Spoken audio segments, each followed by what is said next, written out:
ร้า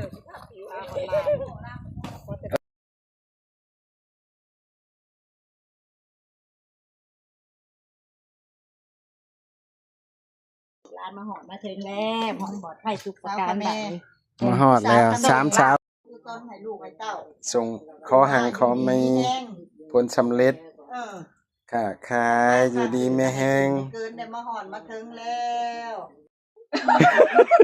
ไม่ข่าวร้อน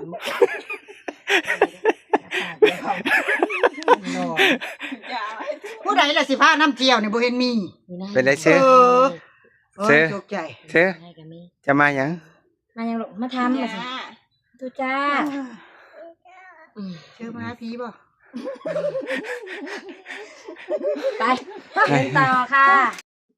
โอ้จะขึ้นไปแหงเป็นคันไดไม้เนี่ยที่เป็นคันไดไม้อันนี้คันไดก็เห็ดเนี่ยเห็ดนะคะนี่เป็นคันได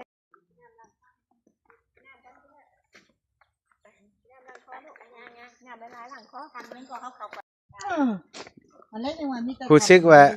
สีแบบจะคืออันอยู่ทางพม่าเลยนะนี่นะคุณสาวพ่อแม่น่ะเนาะ